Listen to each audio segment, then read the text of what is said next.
接下来就麻烦。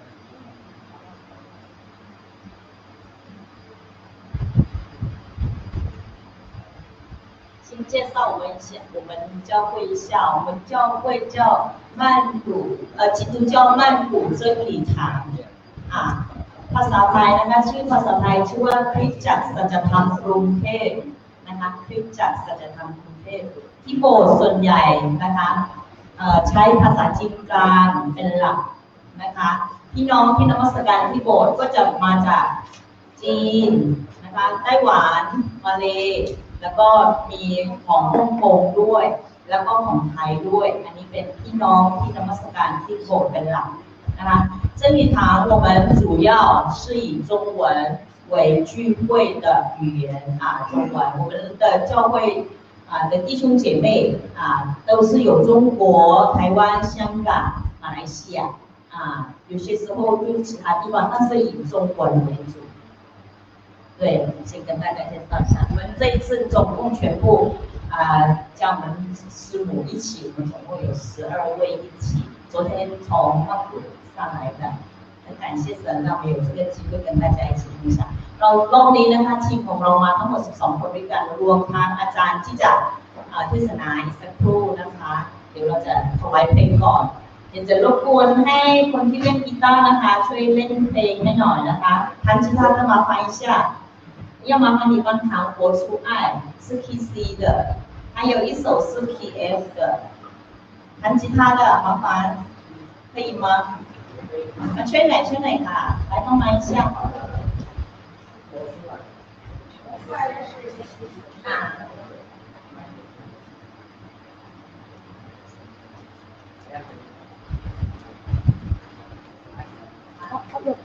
有那个五线谱在这边这个谱这边有谱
我来讲歌词好了我读歌词你们听唱这个第一首呢我们会唱的话就是你是我生命的亮光还有空吗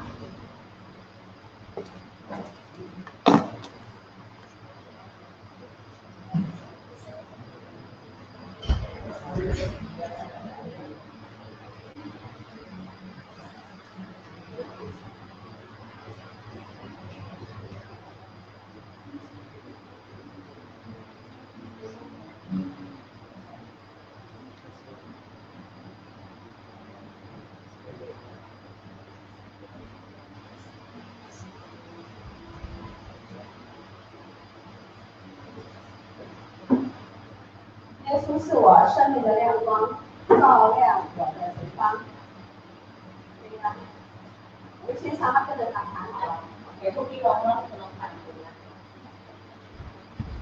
好，耶稣。耶稣是我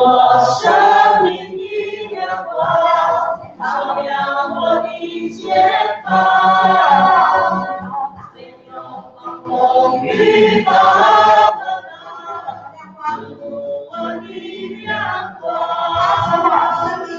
它是我生命重新的力量，是我抬头大海，它是我如鹰展翅长航，飞越在高岗上。耶稣是我生命的亮光，照亮我的前方。雨把我照我的亮光，你是我生命中心的力，使我抬头高望。你是我如鹰展翅上腾，飞跃在高岗上。你是我生命中心的力，使我抬头高望。你是我如鹰展翅上腾，飞跃在高岗上。你是我如鹰展翅上腾，飞跃在高岗上。好，第二首是活出爱，有一份爱从天而来，第三章李凯森。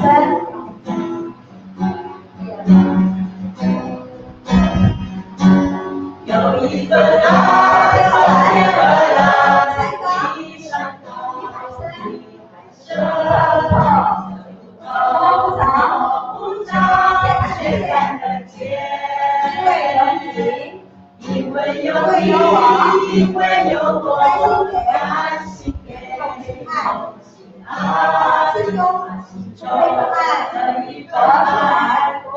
出来。耶稣的爱激励我，打开我的生命，让自己成为别人祝福。耶稣的爱原谅我，心中熊爱我，我们一起向世界活出来。有一份爱从天而来，地上的深不着，不着，却看得见。因为有你，因为有我，甘心给用爱，心中这一份爱活出来。耶稣的爱激励我，超越我的生命，让自己成为别人祝福。耶稣的爱也让我心中熊爱我，我们一起向世界活出来。耶稣的爱激励我，敞开我的生命，让自己成为别人祝福。耶稣的爱让我心中熊爱我，我们一起向世界活出来。我们一起向世界活出来。我们一起向世界活出来。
好的，充电器。小心口水。那不用这个胶水，对吧？那个头别弄出来了，拿那个应该出来了。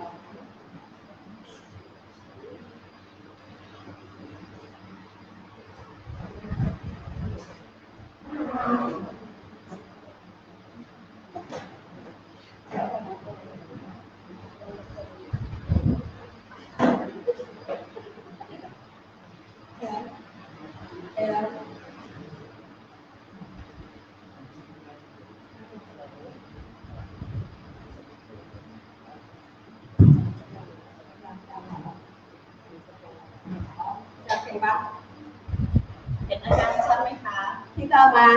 ได้ยินเสียงไหมคะ 听到啊？ ชัดเจนเนาะ 看得见吗？看得见啊。如果看不见的话，那窗帘就要放下来，就比较清楚一点啊。那个阳光会让我们看得太清楚的。这样就大家就比较。 ชัดขึ้นเนาะถ้าไม่ชัดนะคะยกมือเลยนะคะเดี๋ยวอาจารย์บอกว่างั้นยกแบบนึง 好，我想了解一下，你听中文的人举手。 คนที่ฟังภาษาจีนยกมือ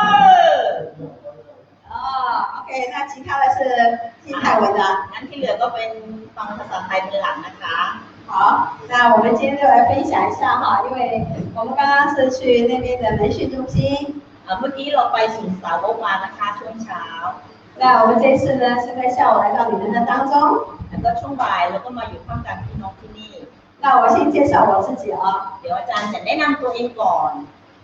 我是台湾人， อาจารย์เป็นคนไต้หวันนะคะ 那我的丈夫呢是香港人， แล้วก็สามีอาจารย์เป็นคนฮ่องกง 那我们结婚之后呢到香港10年， แล้วก็หลังจากที่แต่งงานอาจารย์ก็ไปอยู่ที่ฮ่องกง10 ปี 那我在香港学了广东话， อาจารย์ก็ฝึกพูดกวนตุ้งที่ฮ่องกง 那上帝呼召我们到日本宣教， แล้วก็พระเจ้าทรงเรียกนะคะอาจารย์ทั้งสองไปเป็นมิชชันนารีที่ญี่ปุ่น 那在那边宣教建造教会7年后， แล้วก็ได้มีการสร้างโบสถ์นะคะที่ญี่ปุ่นใช้เวลา7 ปีด้วยกัน 神就说你们工作在这边告一段落，要去另外一个国家。 ในพระเจ้าก็ได้บอกกับครอบครัวของอาจารย์ว่าอาจารย์ต้องย้ายที่จะรับใช้ที่ใหม่ละ 然后就到泰国来了。 แล้วก็พระเจ้าก็ทรงนำให้อาจารย์ทั้งสองมาที่ประเทศไทย 所以呢，我是公元2000年来到泰国， แล้วก็อาจารย์ก็มาที่ประเทศไทยเมื่อปี 2000 所以今年20年了。 อาจารย์มาที่ประเทศไทยเป็นเวลา 20 ปีแล้วนับจากวันนั้นถึงวันนี้ 但是上帝的意念高过人的意念。 เราก็รู้ว่าแผนการของพระเจ้านั้นก็สูงกว่าแผนการของมนุษย์ 我的先生王牧师 แล้วก็อาจารย์เจมส์ศาสนาจารย์เจมส์นะคะ 去年的9月被主接走， แล้วก็เมื่อปีที่แล้วนะคะกันยายนปีที่แล้วก็ได้กลับไปอยู่กับพระเจ้าแล้ว 我们2个结婚37年， แล้วก็อาจารย์ใช้ชีวิตแต่งงานนะคะก็คือทั้งหมด37 ปีด้วยกัน 上帝把他先接走。 แล้วก็พระเจ้าก็รับอาจารย์เจมส์กลับไปก่อน 那很多人说你应该回台湾吧，还是回香港？ แล้วก็มีคนถามอาจารย์ซินดี้นะคะท่านนี้อาจารย์ซินดี้นะคะถามอาจารย์ซินดี้ว่าอาจารย์ซินดี้จะกลับไปไต้หวันหรือเปล่า 那我说，因为我跟牧师的意向就在泰国， แล้วก็อาจารย์ซินดี้ก็ได้บอกกับคนที่ถามว่า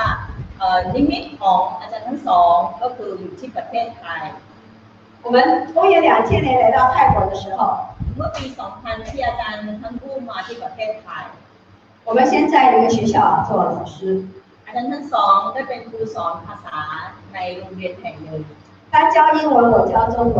ก็คือเวลานั้นอาจารย์เจมส์ก็จะสอนในเรื่องของภาษาอังกฤษ แล้วก็อาจารย์ซินดี้ก็จะสอนเรื่องภาษาจีน 那个学校是基督教学校， โรงเรียนแห่งนั้นเป็นโรงเรียนคริสเตียน 但是学生呢有90%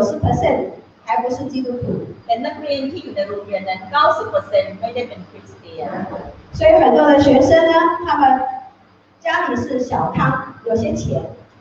แล้วเพราะฉะนั้นเนี่ยแต่ละครอบครัวนะคะที่ส่งเด็กๆมาเรียนครอบครัวของเขาก็คืออยู่ฐานะปานกลาง 但是呢，他们不太想学习。 แต่เด็กๆก็ไม่ค่อยอยากจะเรียนเท่าไหร่ 这在我教高中3年级的学生当中， เมื่อตอนที่อาจารย์สอนเด็กนักเรียนเหล่านี้อยู่ในระหว่างของม .6 那30个学生当中， ก็คือนักเรียน30 คนนักเรียนก็อยู่ประมาณ30-40 คนนั้น 有些学生呢已经开始吸毒了， ก็จะมีนักเรียนบางส่วนนะคะเริ่มที่จะติดในเรื่องของยาเสพติด 他们就让他不能学习。 ทำให้พวกเขาไม่สามารถที่จะเรียนต่อได้ 我问他们说，为什么你不想学习？ ก็เลยอาจารย์ซินดี้ก็เลยถามเด็กๆว่าทำไมเธอถึงไม่อยากเรียน 他说，因为我被送到这个学校， เป็นเพราะว่าเด็กก็เลยนักเรียนก็เลยตอบว่าเป็นเพราะว่าหนูถูกส่งมาตรงที่โรงเรียนแห่งนี้ 我感受到我父母就把我丢在这里， ทำให้นักเรียนรู้สึกว่าฉันเป็นเด็กที่ถูกทิ้งจากพ่อแม่ 所以我觉得没有人爱我。 นักเรียนก็เลยรู้สึกว่าไม่มีใครรักนักเรียนเลยเด็กๆเลย 我父母有钱， พ่อแม่หนูก็มีตังค์นะ 但是他们没有时间给我。 แต่ว่าคุณพ่อคุณแม่ไม่มีเวลาให้หนู 后来我就跟这些学生做了很好的朋友。 แล้วก็อาจารย์ซินดี้เองก็ได้เป็นเพื่อนกับเด็กๆเหล่านี้ 所以很感谢主，这些学生有几个学生呢，就是因为这样的关系，他们开始不再吸毒了。 แล้วก็ด้วยความสัมพันธ์ที่ลักษณะแบบนี้เองทำให้เด็กๆหลายคนก็ทางจากยาเสพติดได้ 我就发觉到说，在这群学生当中，他们受到他们原生家庭的影响很大。 สิ่งที่อาจารย์ซินดี้เรียนรู้ในเวลานั้นที่เข้าใจก็คือเบื้องหลังชีวิตนะคะหมายถึงว่าครอบครัวดั้งเดิมของเด็กๆเหล่านี้มีผลกระทบอย่างมากกับเด็กๆเหล่านี้ 所以我会为他们祷告，帮助他们去了解他们的原生家庭影响他们多大。 อาจารย์ซินดี้ก็เลยมีโอกาสที่ได้อธิษฐานเผื่อเด็กเหล่านี้เพื่อที่จะให้พวกเขามีโอกาสที่จะเข้าใจมากขึ้น 当这些学生高中毕业18、19、20岁， แล้วเด็กๆเหล่านี้เมื่ออายุประมาณ18 19 20นะคะ 因为他们是降级嘛，留级在留级， เพราะเด็กเหล่านี้ก็คือต้องซ้ำชั้นอยู่หลายรอบ 所以当他们明白了，他们从神那里帮助到他们的时候，他们毕业了可以读到大学。 เมื่อเขามีความเข้าใจเหมือนกับเรียนรู้มากขึ้นเนี่ยพวกเขาก็สามารถไปเรียนต่อมหาลัยให้จบได้ 我今天给自己的主题叫做活出美好人生。 วันนี้หัวข้อที่อาจารย์ให้ก็เลยมีชื่อว่าอะไรนะคะ 就是说你的生活、你的生命怎么样活出上帝要给你好的人生。 ใช้ชีวิตให้มีสีสันมากขึ้นไม่ใช่ในด้านลบนะคะให้มีสีสัน 但首先要怎么样去脱离困境？ แต่ก่อนที่จะมีชีวิตที่ดีที่สวยงามตรงนั้นต้องหลุดพ้นนะคะต้องหลุดพ้นจากเครื่องจำจองบางสิ่งบางอย่าง 你们今天在这里是不是在困境当中？ เราที่อยู่ณที่แห่งนี้เรารู้สึกว่ากำลังตกอยู่ในวงวนบางอย่างไหม 那如果你觉得你现在困境当中，但是你要走出去的时候，有它的困难吗？ ขณะที่เราอยู่ในวงวนบางสิ่งบางอย่างเราจะเดินออกจากตรงนั้นง่ายหรือว่ายากสำหรับพวกเรา 事实上，我跟你一样， จริงๆแล้วอาจารย์ก็เคยมีประสบการณ์แบบนี้ 一样的原因是说我有背后很多家庭的问题。 คำว่าเหมือนกันไม่ใช่ในเรื่องของการเสพติดนะคะหมายความว่าเบื้องหลังครอบครัวดั้งเดิมของอาจารย์นั้น ไม่ได้แตกต่างกับพวกเราเลย 只是差在那里没有吸毒而已。 ค่ะแต่ว่าอาจารย์ซินดี้ไม่ได้ติดในเรื่องของยาเสพติด 但是都很容易跌倒。 แต่ก็เป็นช่วงเวลาที่สามารถที่จะล้มลงได้ง่าย 那圣经怎么说呢？ แล้วพระคัมภีร์ได้บอกเราอย่างไรสำหรับเรื่องนี้ 他说盗贼来， เพราะว่าในพระคัมภีร์ยอห์นนะคะบทที่10ข้อที่10ก็ได้บอกไว้ว่าขโมยมา 无非要偷窃， วัตถุประสงค์ของเขาก็คือเพื่อนลักขโมย 要杀害， แล้วก็ฆ่าทิ้ง 要毁坏。 แล้วก็ทำลาย 但是耶稣说：“我来了， แต่พระเยซูตรัสว่าเมื่อพระองค์มา 是要叫羊得生命， ก็คือเพื่อที่จะให้แกะหรือว่ามนุษย์นะคะคนนั้นได้ชีวิตใหม่ 并且得的更丰盛。 เพื่อที่จะได้อย่างบริบูรณ์ 我们怎么样可以得到丰盛的生命呢？ เราจะมีชีวิตที่ครบบริบูรณ์ได้อย่างไร 你现在只是在一个短暂期间， เวลานี้ที่เราอยู่ที่นี่เป็นแค่ระยะเวลาสั้นๆเท่านั้น 你在改变你的生命， เรากำลังเปลี่ยนแปลงชีวิตของ เราอยู่让上帝在你生命当中做清洁工作，เพื่อให้พระเจ้านั้นเหมือนเป็นคนที่ทำความสะอาดมาทำความสะอาดชีวิตของเรา你要这样的思想，เราจะต้องมีทัศนคติแบบนี้因为二者他要让你想到另外一方面，เพราะว่ามารซาตานนั้นมักจะนำให้เราไปคิดถึงรูปแบบอีกแบบหนึ่งทัศนคติอีกแบบหนึ่ง他会告诉你说你不行，เขาจะบอกว่าเราทำไม่ได้หรอก但是你不要让他欺骗你，อย่าให้มารซาตานหลอกเราได้ว่าเราทำไม่ได้他是最大的说谎者。เพราะว่าพระคัมภีร์บอกว่ามารซาตานเป็นผู้ล่อลวงนะคะคนโกหกที่สุดเลย那你要分辨出来，哪些人是在讲真理，哪些是在讲谎言的事。เราจะต้องแยกแยะให้ได้ว่าคนไหนพูดเรื่องสัจธรรมหรือความจริงหรือว่าคนไหนที่กำลังพูดเรื่องคำหลอกลวงอยู่好，那我现在有一个小问卷啊，你们先看看你自己，你现在是什么的状况？อาจารย์จะมีแบบทดสอบให้สั้นๆนะคะให้เราดูหน่อยว่าเราอยู่ในสภาพหรือว่าสถานการณ์แบบไหน你的压力是什么？ความกดดันของแต่ละคนคืออะไร你的困境是有哪些？แล้วก็ความทุกข์ลำบากที่เราเป็นอยู่เวลานี้คืออะไรบ้าง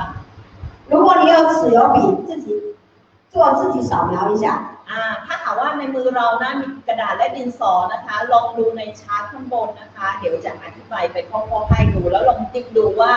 เราอยู่ในสถานะแบบไหนเนาะเวลานี้ลองทำดูนะคะเพื่อจะเทสว่าเวลานี้เราพร้อมแค่ไหนร่างกายเราจิตใจเป็นยังไงบ้างเนาะความกดดันของเราเป็นยังไงบ้างนะลองเอาปากกาหรือดินสอขึ้นมาเนาะลองดู你的身体状况好吗？จะดูว่าสภาพร่างกายของเราเป็นยังไงบ้างลองดูนะคะ你跟家人不了解你吗？对对对，他这个是นะคะก็คือถ้าดูจากเนื้อหาข้างบนแล้วลองติ๊กดูถ้าหากว่าสภาพร่างกายตอนนี้ถ้าคุณบอกว่าดีคุณก็เขียนว่าดี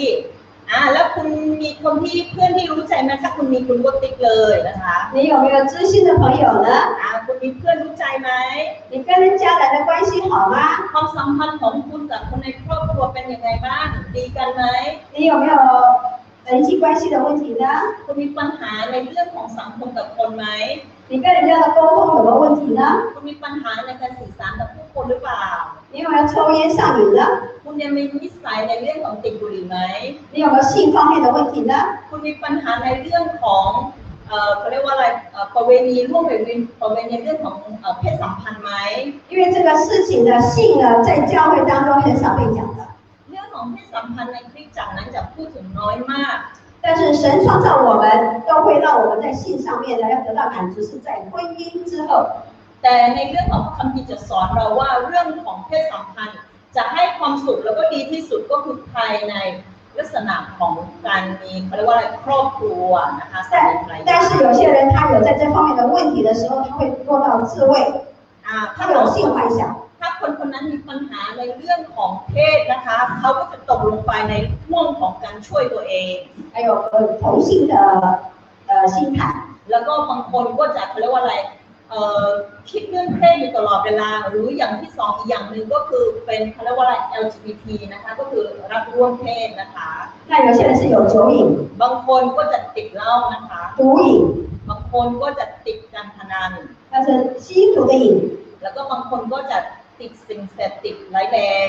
还有睡眠的问题หรือบางคนก็จะมีปัญหาในเรื่องของการนอนหลับพักผ่อน还有上网的瘾บางคนก็ติดในเรื่องของการเข้าอินเทอร์เน็ต还有学习的问题บางคนก็จะมีปัญหาในเรื่องของการฝึกฝนเรียน还有财务管理的问题หรือบางคนก็จะมีปัญหาในเรื่องของการจัดการในเรื่องของเงินทอง还有情绪的问题บางคนก็จะมีปัญหาในเรื่องของการควบคุมอารมณ์这些问题在我家都出现过สิ่งที่พูดมาทั้งหมดนี้ชีวิตอาจารย์นะคะก็คือครอบครัวของอาจารย์ก่อนหน้าที่อาจารย์จะมาเชื่อพระเจ้ามีหมดเลย所以我会告诉你们เดี๋ยวอาจารย์จะบอกเองว่าเป็นยังไงบ้าง你怎么脱离那个困境คุณจะหลุดออกมาจากวงวนนั้นได้อย่างไร不见得你都有สิ่งที่ขึ้นมาข้างบนนี้ไม่ใช่ว่าคุณอาจจะไม่ได้มีทั้งหมดในนี้เนาะ可能你有一样两样คุณอาจจะมีแค่2-3อย่างที่อยู่ข้างบนนี้但是你怎么去改变แต่สิ่งที่สำคัญคือที่จะไปหลุดพ้นแล้วก็จัดการมันอย่างไร是啊，这些的问题跟我们原生家庭很大的关系。เพราะสิ่งที่อาจารย์ให้เห็นข้างบนนี้นะคะเกี่ยวข้องกับชีวิตดั้งเดิมหรือว่าครอบครัวดั้งเดิมของเราอย่างมาก我在13年前เมื่อประมาณ13ปีก่อน曾经有一位男士ก็มีสุภาพบุรุษท่านหนึ่ง他是台湾人เขาเป็นคนไต้หวัน他在台湾跟着一个黑色社会老大เขาเป็นนักเรียนในไต้หวันนะคะ他的社会那个黑社会的老大黑帮的老大เพราะว่าเขาเป็นมาเฟียนะคะเป็นมาเฟียที่ไต้หวัน他是小毛头啊他是跟着那个老大在做事แล้วตัวเขาเองนั่นก็คือเขาเป็นเขาเรียกว่าอะไรเป็นลูกน้องของมาเฟียอีกท่านหนึ่ง但是他老大被警察抓了แล้วก็หัวหน้ามาเฟียของเขาก็ถูกตำรวจจับ他就逃到泰国来了แล้วตัวเขาเองก็หนีเข้ามาในประเทศไทย因为呢他的老大以前也是在金三角这边做事情แล้วก็หัวหน้ามาเฟียของเขาที่ถูกจับเนี่ยเมื่อก่อนก็ทำการค้าอยู่เอาสามเหลี่ยมทองคำเรานี่แหละ那他就想说按着他的老大的路线来找到这边的源头เขาเองสิ่งที่เขาคิดก็คือเขาจะมาตามเส้นทางของหัวหน้ามาเฟียของเขาก็เลยมาเข้ามาในไทย结果他到了那个缅甸的边界แล้วเมื่อเขามาถึงที่ประเทศเมียนมา那些人说你是谁呀我不认识你คนที่อยู่ชายแดนก็ถามเขาว่าคุณเป็นใครเหรอ然后当下2支枪对着他的头แล้วก็มีปืนจ่ออยู่2 กระบอกที่หัวของเขา就问他说你是谁我们不认识你ก็พูดแต่ว่าเราไม่รู้จักเธอนะเราไม่รู้จักคุณนะคุณเป็นใคร他就跟他讲说我老大被抓了แล้วตัวเขาเองก็บอกว่าหัวหน้าของฉันน่ะหัวหน้ามาเฟียฉันน่ะถูกจับไปแล้ว但是呢我想来重新再做这个线头的人และตัวเขาเองอยากจะเป็นผู้ที่ติดต่อใหม่ก็เลยมาที่ชายแดนพม่า要告诉说你是老几我们不认识你แล้วก็คนที่อยู่ที่นั่นคนที่เอาปืนจ่อก็ถามว่าแล้วแกเป็นหมายความว่าแกเนี่ยเป็นลูกน้องแค่ไหนกันเชียวที่ฉันจะต้องรู้จัก今天我们2支枪对着你เวลานี้เรามีปืนอยู่2 กระบอกจ่ออยู่ที่หัวคุณ我们今天可以杀死你เราสามารถที่จะฆ่าคุณได้ในเวลานี้看在你老大份上我让你走เห็นแก่ว่าเธอเคยเป็นลูกน้องของคนคนนั้นเราปล่อยให้คุณรอดออกไปก็ได้结果他从北部下到曼谷เขาจึงต้องลงจากก็คือมาจากชายแดนใช่ไหมคะจากพม่าลงไปที่กรุงเทพ到了曼谷之后他把他的手机把他的照相机把他的护照全部卖掉แล้วก็เมื่อเขาไปถึงที่กรุงเทพนะเขาก็ขายทุกอย่างทั้งกล้องนะคะทุกอย่างที่เขามีเลยเขาทิ้งทิ้งหมดเลย他卖了拿到钱用也用光了หลังจากที่เขาขายนะคะเขาขายได้หมดแล้วเขาก็ใช้เงินเหล่านั้นจนหมด后来没有钱了จนสุดท้ายไม่มีเงิน没地方睡觉ไม่มีที่นอน没有钱吃饭แล้วก็ไม่มีเงินที่จะกินข้าว那有时候偷偷的跑到7-11去偷吃面包แล้วก็บางครั้งก็แอบเข้าไปในเซเว่นแล้วเข้าไปในเซเว่นเพื่อจะขโมยกินขนมปังเขา结果后来他就站在那个阿鲁萨瓦里那个桥顶上จนสุดท้ายเขาก็ไปเดินอยู่ที่อนุสาวรีย์ชายเนาะแล้วก็ไปเก็บก้นบุหรี่มาสูบ但是呢都是捡人家吸过的烟头แต่ไอ้ที่ไปเก็บมาอย่างที่บอกก็คือบุหรี่ที่คนเขาก็สูบทิ้งเนาะ可能你们的情况比他更严重或者更轻不知道แต่อาจารย์เราก็ไม่รู้ว่าพวกคุณประสบการณ์ของพวกคุณนั้นแย่กว่าคนนี้หรือว่าไม่ก็คือดีกว่า但是上帝拣选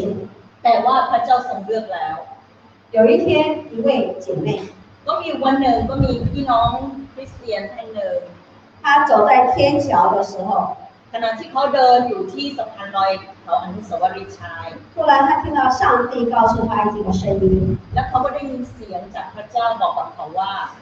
你等一下经过天桥问一个就是像弟弟一样对他来讲是弟弟你问到一个男士就问他你坐在这里干什么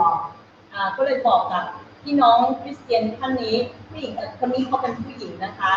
ก็เลยพระเจ้าก็เลยบอกเขาว่าเวลาที่อีกสักครู่เนี่ยคุณเดินอยู่ที่สะพานที่อนุสาวรีย์ชัยถ้าเจอผู้ชายคนเดิมที่ดูอายุน้อยแล้วก็ถามเขาว่าคุณมานั่งอยู่ที่นี่ทำไม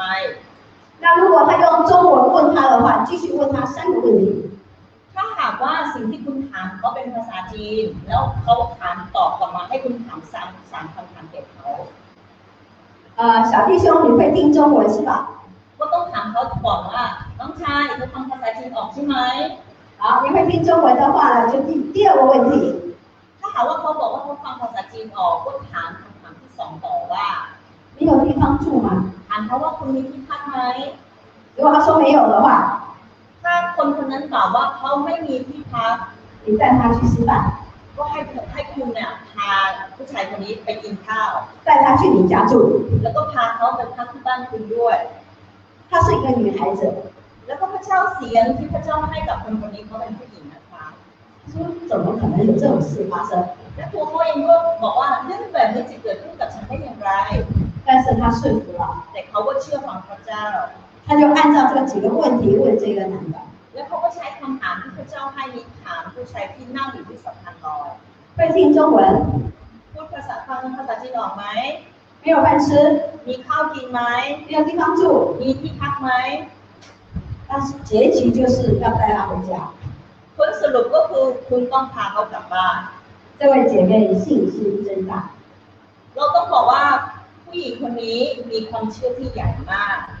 上帝拣选这位姐妹做这件事情พระเจ้าทรงเลือกผู้หญิงคนนี้ให้ทำพันธกิจนี้因为这个姐妹的家族也是吸毒的家族เพราะว่า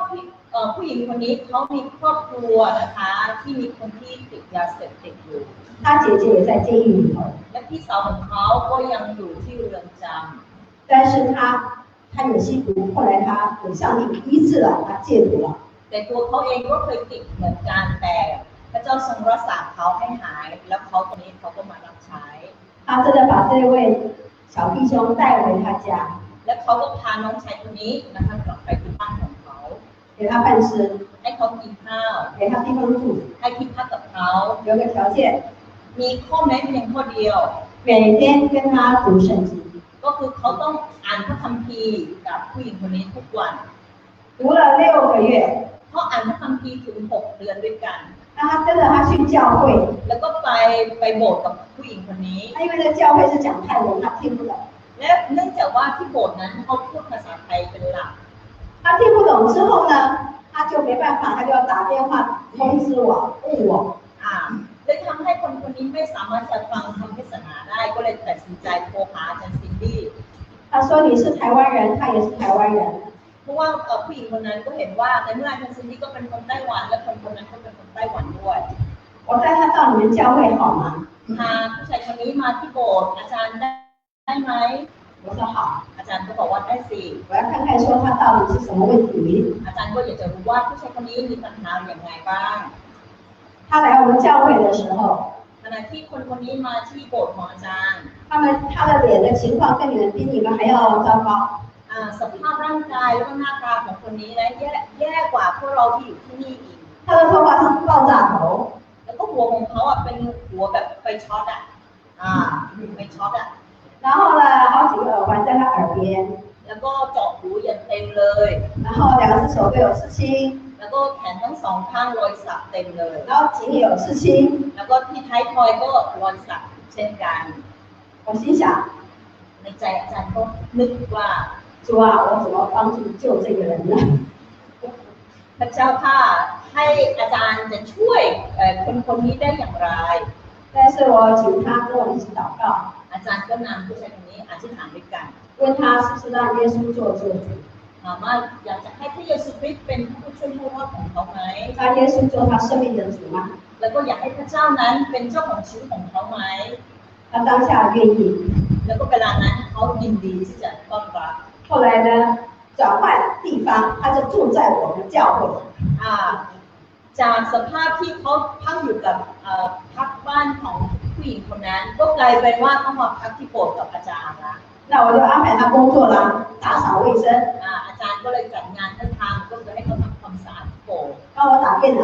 แล้วก็ช่วยงานคอมพิวเตอร์เล็กน้อย然后后来呢我们先生牧师呢听到他们说话他觉得他们文笔不错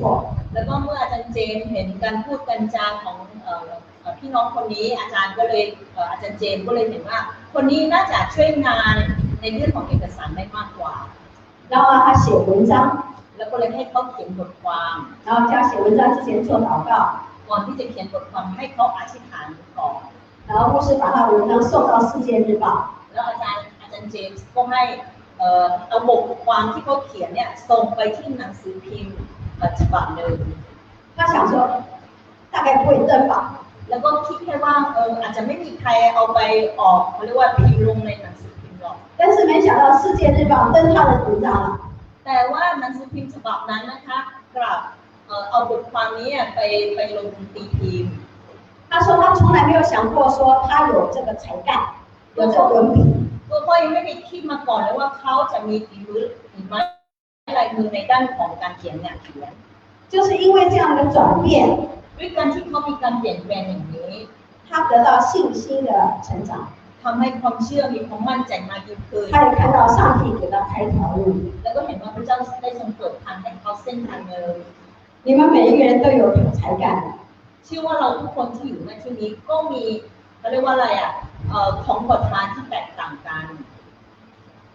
他的才干因为信了耶稣之后被发掘了。 แล้วก็ความสามารถของเขาเมื่อเขาเชื่อในพระเจ้าแล้วก็ถูกค้นพบ 他离开台湾的时候， ตอนที่เขานั้นออกมาจากประเทศไต้หวัน 他是被政府通缉的， ก็ 要 คือ 抓回 ถูก 去。 ออกหมายจับอยู่เวลาตอนที่เขาออกจากไต้หวัน 他不能回台湾， เขากลับไปไต้หวันไม่ได้ 但是他在我们那里待了1年之后， แล้วก็เขาก็อยู่กับที่อาจารย์ซินดี้ประมาณ1 ปี 他生命改变了。 ชีวิตของเขาเปลี่ยนไป 那我把他的见证放上网上去的时候， เมื่ออาจารย์เอาคำพยานของเขาขึ้นไปที่เว็บไซต์ 被他妹妹看见了， แล้วก็น้องสาวของเขาก็ไปอ่านเจอ 打电话给我， โทรหาอาจารย์ซินดี้ 他说那个人，你说的那个人是怎么样怎么样怎么样？我说是的， น้องสาวผมก็เลยถามว่าคนนั้นที่อาจารย์ซินดี้พูดถึงคนนี้มีลักษณะแบบนี้ใช่ไหมอาจารย์บอกว่าใช่ 你有没有想他的真名字？ เพราะว่าไม่มีใครรู้ชื่อจริงของคนนี้เลย 他就说他是我哥哥， แล้วน้องสาวของเขาบอกว่าเขาเป็นพี่ชายของหนูนะ 我们全家以为他被杀死了。 แล้วก็ทั้งบ้านเนี่ยนึกว่าพี่ชายเนี่ยถูกมาเฟียฆ่าตายไปแล้ว 他就说谢谢你师傅，你让我们知道我哥哥没有死，也信了主了。 ก็เลยบอกว่าขอบคุณอาจารย์ซินดี้มากเลยที่ให้ทำให้รู้ว่าพี่ชายยังไม่ตาย แล้วก็พี่ชายก็ได้ต้อนรับเชื่อพระเยซูด้วย 因为他吸毒，因为贩毒，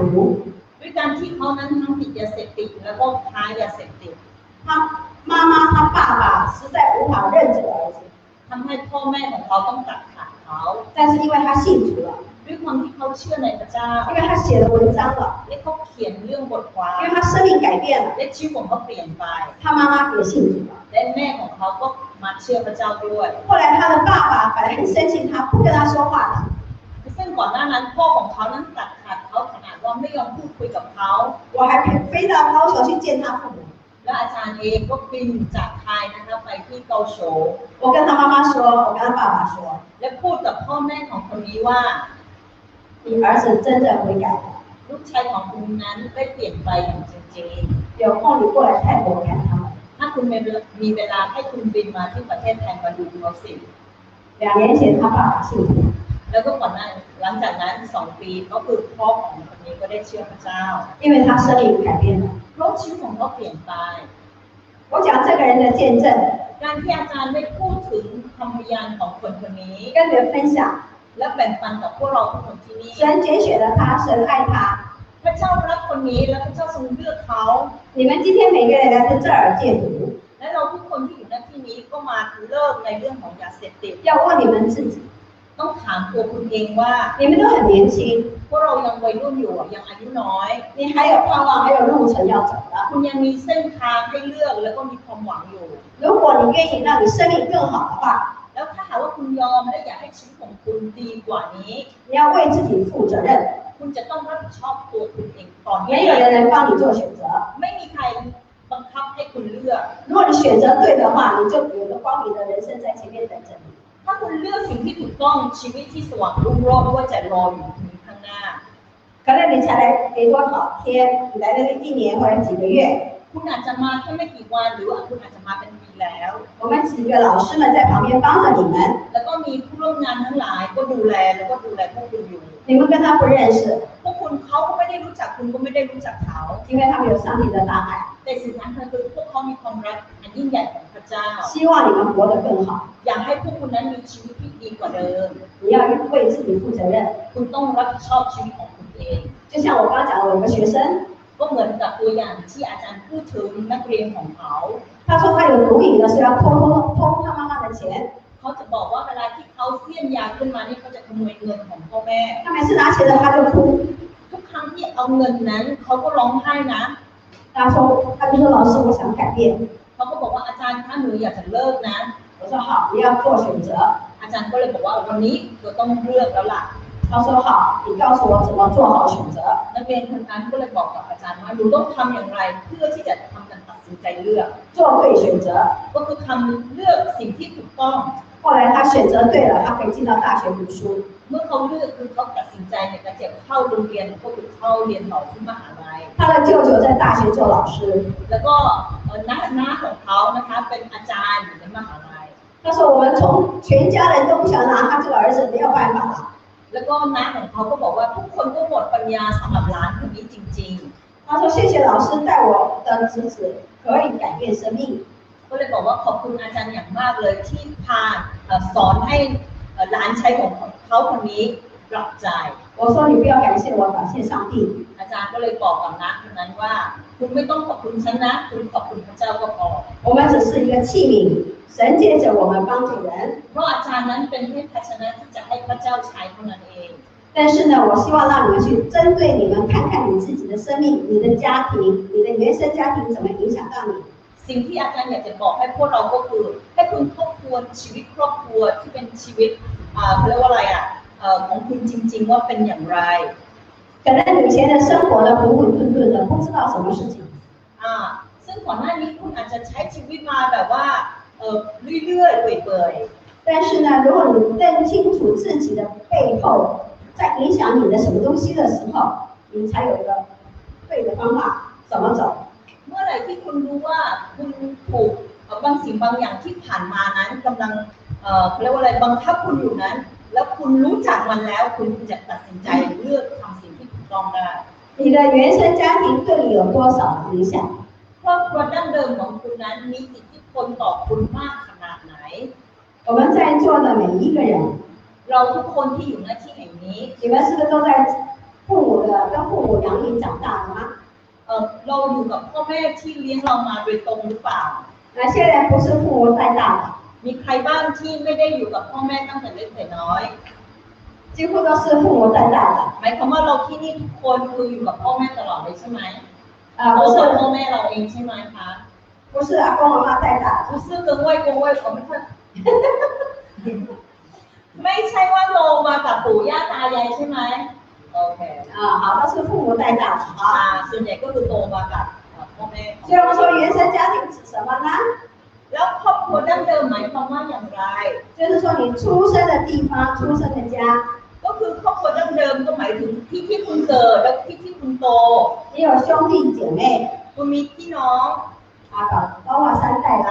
阿公阿妈、爸爸妈妈你，ก็คือมีปู่ย่าตายายมีพ่อแม่แล้วก็มีน้องก็คือ3รุ่นอยู่ด้วยกัน好，请问一下在座哪些人是独生子女的？มีใครที่เป็นลูกคนเดียวบ้าง独生子的，มีใครที่เป็นลูกคนเดียวบ้าง好，那哪些人有兄弟姐妹的？ใครที่มีพี่น้อง都有兄弟姐妹吧？不是独生子女都是有兄弟姐妹嘛？你们 OK？ ถ้าคุณไม่ใช่ลูกคนเดียวคุณต้องมีพี่น้องนะคะ好，等一下来问你们的老大、老幺、老中了。好，来，我们说原生家庭怎么影响你，要重新认识自己。เราจะมาดูว่าครอบครัวดั้งเดิมมีอิทธิพลทำให้คุณรู้จักตัวคุณเองได้อย่างไร事实上你的家在影响着你จริงๆแล้วครอบครัวของคุณนั้นมีอิทธิพลกับคุณนะคุณรู้影响你的个性กำลังสร้างบุคลิกบางสิ่งบางอย่างกับคุณแต่影响你的性格และคุณลักษณะนิสัยของคุณบางอย่างคุณไม่รู้ตัวสร้างมาจากครอบครัวนะคะ影响你的人格แล้วก็มีอิทธิพลต่อลักษณะบุคลิกของคุณ影响你跟人家的说话的内容แล้วก็มีอิทธิพลสำหรับเขาเรียกว่าการมีปฏิสัมพันธ์กับคนอื่น也影响你怎么处理你的情绪แล้วก็มีอิทธิพลสำหรับการจัดการกับอารมณ์ของตัวเอง啊，想问一下，谁是做事走路很快的人？ มีใครบ้างที่เดินก็เร็วพูดก็เร็วทำงานก็เร็ว 你们谁是快的？ ในนี้มีใครที่ทำงานเร็วหมดเลยทำทุกอย่างเร็วหมดเลยพูดก็เร็วอะไรก็เร็วทุกคนก็เร็วมีไหม 有吗？ มีไหมคะ 哇，都很快， ใจเย็นหมดเลยเหรอคะจริงเหรอ 是慢拍子吗？ หมายความว่าเราช้าๆกันเหรอ 在烟烟的， เป็นคนใจเย็นเหรอคะแน่ใจว่าเป็นคนใจเย็นอ่ะ 没踩了，按照说没踩了，有些是快的是吧？有些是很冲动啊，有些人是阿龙都出来了，是不是？ บางคนก็คืออารมณ์ร้อนใช่ไหมคะบางคนคืออารมณ์ร้อนเนี่ยโอ้โหพูดอะไรนิดหน่อยนี่ขึ้นเลย 是在罗还是在烟？ ส่วนนี้เอาถามอย่างนี้ใครใจร้อนใครใจเย็น 啊，应该管 กล้าบอกไหมกล้าบอกไหมคะ 在罗明白？ เอาใจร้อนเอานึกว่าตัวเองใจร้อนยกมือให้ดูหน่อยมั่นใจใจร้อน 啊，一个人还可以啊，这边都在烟烟的， นี่ใจเย็นหมดเลยเหรอคะ 在烟的，阿张蔡白卡在烟的，我们在这都快猜。ที่นี่นะที่นี่ใส่แล้วมันคุณเท่าไหร่ครับ เหลือใจร้อนให้คนเดียวเนาะ 哎呀，太吃了。 เราต้องรู้จักตัวเองมากขึ้นกว่านี้แล้วนะคะ 大概你们不了解你自己，搞不清楚你是宰了还是宰盐。 รู้สึกว่าเรายังไม่รู้จักตัวเองว่าเราเป็นคนใจร้อนหรือเราใจเย็นนะคะ 所以更加要讲的原生家庭， เพราะฉะนั้นยิ่งต้องพูดในเรื่องของครอบครัวดั้งเดิม 因为我们做事快跟慢， เพราะว่าการที่เราทำอะไรรวดเร็ว 你做事快跟做事快的人很合拍的。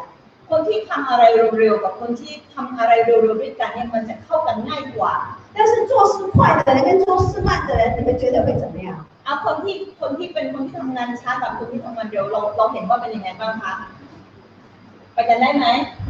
没办法哦，你是快的嘛， ใช่ 你受不了慢的嘛哦。 คนไม่ได้เนาะเวลาที่คนช้าๆมาเนี่ย 那快的人呢，慢的都追不上了。 คนที่ช้าก็คิดว่าตัวเองตามให้คนที่ไปเร็วไม่ทัน 我有些时候我走路呢，然后走很快， อาจารย์เห็นอย่างนี้นะเดินเร็วมากนะบอกให้ 但是牧师比我还要快， แต่ว่าอาจารย์เจมส์เดินเร็วกว่าอาจารย์ซินดี้อีกนะ 但是做事他比我慢， แต่เวลาทำงานอาจารย์เจมส์จะช้ากว่าอาจารย์ซินดี้ 所以呢，我们两个要互相等待。 เพราะฉะนั้นสิ่งที่ทั้งสองคนนี้ต้องเรียนรู้คือการรอซึ่งกันและกัน 那我知道很多的泰国人 ก็รู้ว่าคนไทยส่วนใหญ่นั้น 比较慢， ก็จะช้าหน่อยนึง 所以我学生跟着我走路的时候，我走很快。 แล้วก็เวลาที่มีนักเรียนเดินกับอาจารย์ก็จะรู้สึกว่าอาจารย์เดินเร็วจังเลย 他问我一句话，阿赞，100来呀？ แล้วก็นักเรียนก็จะถามอาจารย์ซินดี้ว่าอาจารย์จะรีบไปไหนคะ 就说你快那么快做什么嘛？慢慢走。 อาจารย์รีบไปไหนเดินช้าหน่อยก็ได้ 我的观念是， ถ้าทำให้กสิมันอาจารย์ก็คือ 时间就是金钱。 ก็คือเวลาก็คือเงินทอง 你时间呢不好好用了，钱就不见了。 ถ้าคุณใช้เวลาไม่ก็คือจัดการเวลาไม่ดีๆนะคะ เงินก็จะไหลไป 所以我把时间当做金钱来看。 เพราะฉะนั้นอาจารย์ก็จะใช้นะคะเอาเวลานั้นให้เหมือนกับทองคำเลยให้เหมือนกับเงินทองเลย 我一天可以做5件事情， 1 วันอาจารย์สามารถจัดการ5 เรื่องได้ 到了泰国一天只能做1件事情。 แต่พอมาประเทศไทยนะคะ1 วันทำได้แค่เรื่องเดียว 上帝训练我忍耐到底。 สิ่งที่อาจารย์สิ่งที่พระเจ้าฝึกฝนอาจารย์ซินดี้คือให้ใจเย็น 所以我来泰国学了什么叫做ใจเย็น เมื่อมาประเทศไทยอาจารย์ถึงได้เรียนรู้คำว่าใจเย็นๆของคนไทยคืออะไร 在日本准时的不得了， ถ้าอยู่ที่ญี่ปุ่นนะต้องตรงเวลาอย่างมาก 最快是日本， คนที่รักษาเวลาที่สุดก็คือญี่ปุ่น 第2快是香港， คนที่รักษาเวลาลำดับ2ก็คือฮ่องกง 台湾是第3， แล้วก็ไต้หวันคือลำดับที่3泰国第10吧。แต่ประเทศไทยลำดับที่10นะเรื่องของการรักษาเวลา 所以我要从第1学到第10， เพ 不 ราะฉะ 容 นั้น 易。 อาจารย์ต้องฝึกตั้งแต่คนที่อยู่ในลำดับ1ไปเป็น10นะคะให้เย็นตลอด 所以这就是原生家庭在影响着我们有这么一个差距。 สิ่งนี้กำลังบอกว่าชีวิตครอบครัวดั้งเดิมมีอิทธิพลกับอาจารย์อย่างไร 同样的，我们的原生家庭会影响到我们找对象。 แล้วก็ครอบครัวดั้งเดิมของเราก็จะมีอิทธิพลกับเราในเรื่องของหาผู้ครอบครอง在座的哪些人结婚了？ ในที่นี้มีใครที่แต่งงานแล้วบ้างคะยกมื 大 อได้ 家 เลย 有婚哦，哇，哦哟，这边的比较多人哦，1/3的还没有结婚。 ก็คนที่ยังไม่แต่งงานก็เยอะอยู่เนาะ 好，所以呢，我们讲说你们还没有结婚的，好好想一想啊。 เพราะฉะนั้นคนที่ยังไม่แต่งงานก็คิดให้เยอะๆนะ 结婚的人也要想一想啊， และคนที่แต่งงานแล้วก็ต้องคิดอีกเหมือนกัน 因为你的配偶呢，跟你的生活习惯、原生家庭跟你完全不一样。 เพราะว่าคู่ชีวิตของคุณกับเบื้องหลังครอบครัวดั้งเดิมของเขากับคุณนั้นแตกต่างกันอย่างสิ้นเชิง 因为有些时候我们要结婚，根本没有考虑到对方的家庭跟我不一样，会影响到我们，可能会有常常冲突、吵架。 เพราะการที่เราละเลยในเรื่องของครอบครัวดั้งเดิมของเราเองทำให้เมื่อใช้ชีวิตอยู่ร่วมกันก็จะมีปัญหาในเรื่องของความขัดแย้งมากมาย 所以呢，有些时候我们不太了解。当我听说这些话来问你，到底你记得的事情对你人生的影响比较大呢，还是你不记得的事情对你影响比较大？ สิ่งที่อาจารย์อยากจะถามเราก็คือระหว่างเรื่องที่คุณจำได้กับระหว่างเรื่องที่คุณจำไม่ได้ทั้งสองเรื่องนี้มีอิทธิพลกับคุณอะอย่างไหนมากกว่ากัน 你会记得爸爸妈妈称赞你的比较多呢，还是会记得爸爸妈妈打你的比较多？ ลองถามพวกเราว่าเวลาที่พ่อแม่ตีคุณกับเวลาที่พ่อแม่ชมเนี่ยคุณจำอันไหนได้มากกว่ากันต้องตอบหน่อยอันไหนตอบได้มากกว่าอันไหน 记 จำ 得 ได้ 被爸爸妈妈打的多呢，还是称赞你的会记得多？ จำสิ่งไหนได้มากกว่าพ่อแม่ตีกับพ่อแม่ชมอันไหนเราจำได้มากกว่ากัน ตีใช่ไหมพ่อแม่ตีเราจำได้เยอะเนาะ 对，我也是记得我爸爸拿皮带打我。 อาจารย์ก็จำได้ว่าพ่อนั้นเคยใช้เข็มขัดเนี่ยฟาดเลย 但是我也记得他送我手表、送我相机、送我打字机。 แต่ก็จำได้ว่าพ่อนั้นเคยให้นาฬิกาเป็นของขวัญแล้วก็พิมพ์ดีนู่นนี่นั่นอยู่ 但是那些都是物质的， แต่สิ่งเหล่านั้นก็เป็นแค่ของเนาะวัตถุนะ 但是我只记得他打我， แต่สิ่งที่จำแม่นที่สุดก็คือพ่อตี 我忘记他什么时候称赞过我， เลยลืมไปว่าพ่อไปชมอาจารย์ตอนไหน 所以有些时候就影响到我们的自我形象。 ทำให้การเขาเรียกว่าอะไรการสร้างบุคลิกของเรามีปัญหา 因为你的父母常常讲你不好、不对、这个很笨、很蠢， แล้วก็เราจำได้แต่ว่าพ่อแม่บอกว่าทำไมเธอโง่จังเลยทำไมไม่รู้เรื่องเลยอ่านก็ไม่รู้เรื่องก็คือมีแต่สิ่งที่ด่าเราที่เราจำได้ 通常我们就落在那种他讲话，你说我笨，好吧，我就笨；你说我蠢，那我就蠢。 เราจำได้ว่าพ่อแม่บอกว่าเราโง่เราก็เลยจำได้แต่ว่าเราโง่ในเมื่อบอกว่าฉันโง่ฉันก็ไม่ต้องเรียนหนังสือก็ได้นี่ค่ะ 但是呢，父母称赞你的事情，你常常忘记。 เวลาที่พ่อแม่ชมเราก็จะจำไม่ได้ 但是可能父母称赞你，你记得，但是不多。 แต่ถึงแม้ว่ามีพ่อแม่อาจจะชมเราแต่ว่าเราจำได้ไม่เยอะ 我记得，因为我爸爸是老师， เนื่องจากว่าพ่อของอาจารย์เป็นครู 他就跟我老师说，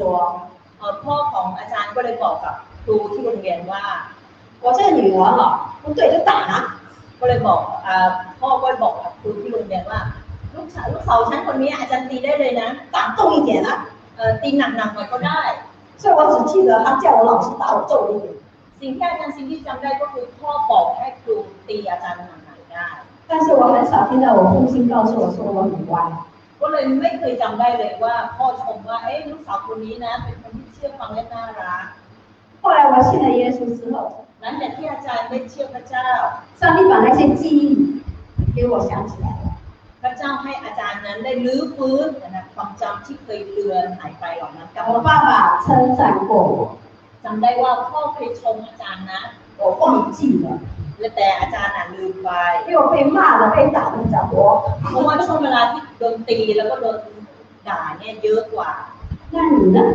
แล้วพวกเราที่อยู่ที่นี่ล่ะ 所以说，因为我们耳濡目染，我们的一言一行的一举一动受到父母影响。 เนื่องจากว่าเราได้ฟังแล้วก็ได้เห็นเป็นสิ่งที่บ่อยๆอยู่นะคะและการกระทำทุกอย่างเหล่านี้ทำให้เราเองนะคะมีเรียกว่ามีอิทธิพลกับเราในปัจจุ บันที่เป็นอย่างนี้อยู่所以我们有些的原生家庭的影响就有个潜规则在当中ก็เลยทำให้ชีวิตครอบครัวดั้งเดิมที่เป็นของแต่ละคนนั้นเขาเรียกว่ามีกฎ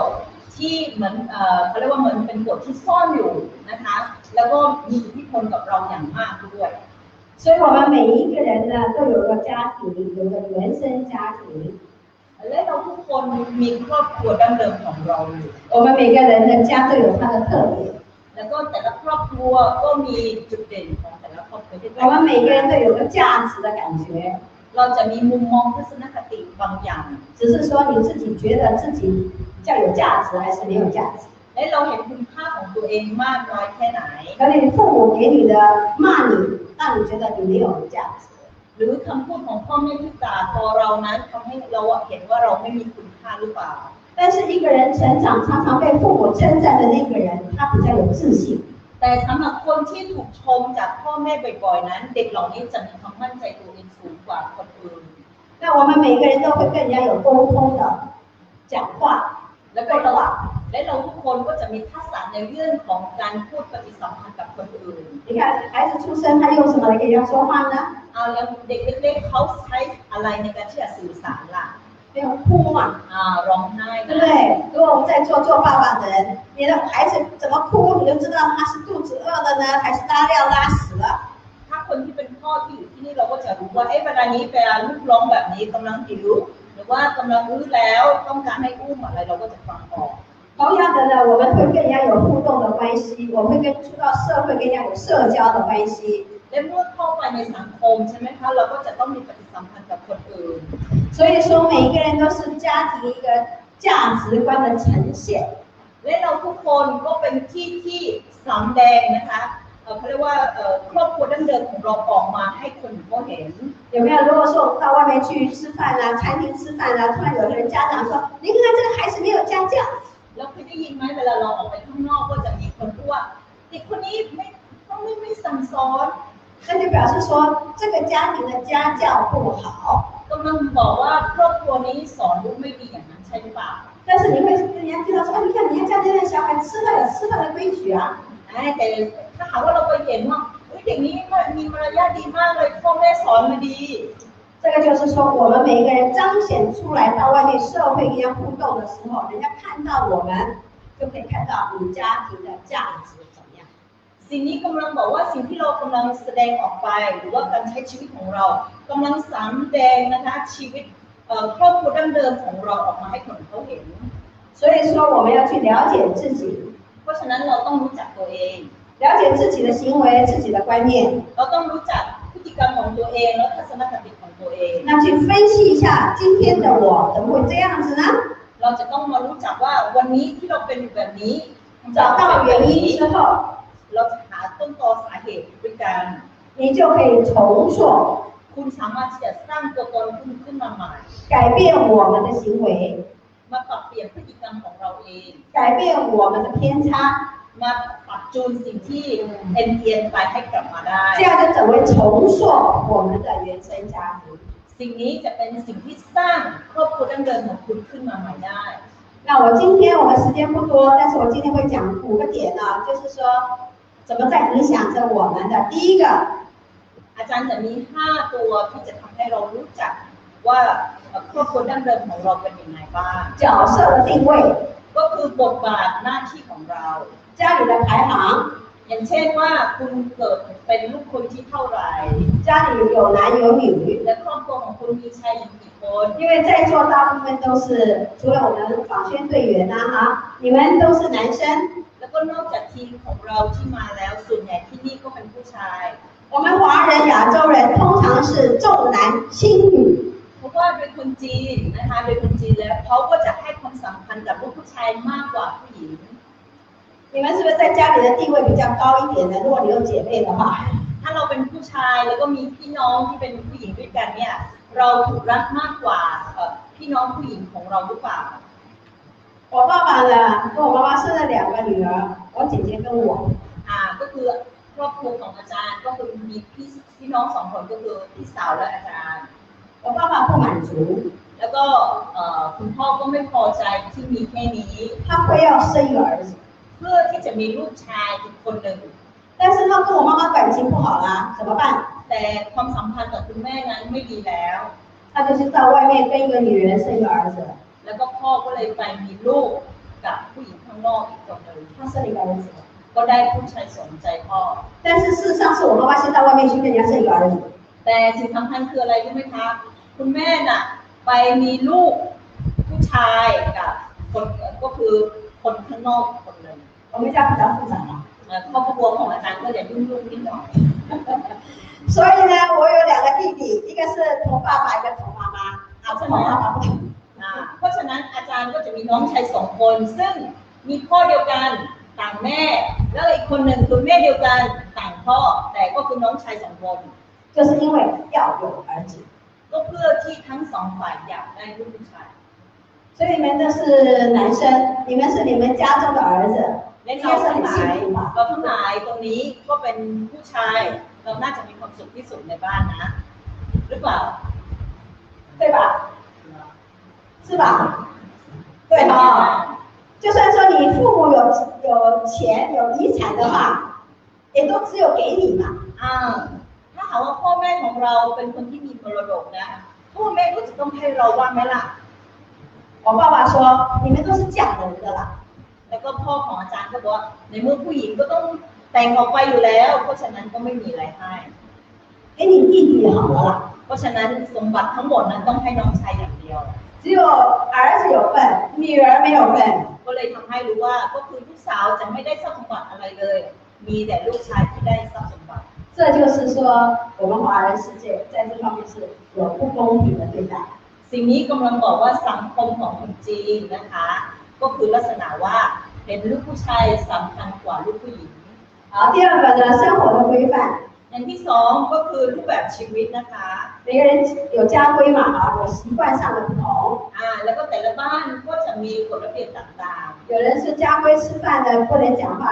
บางครอบครัวเวลากินข้าวห้ามคุยกันแล้ว还有礼俗的传统啦แล้วก็มี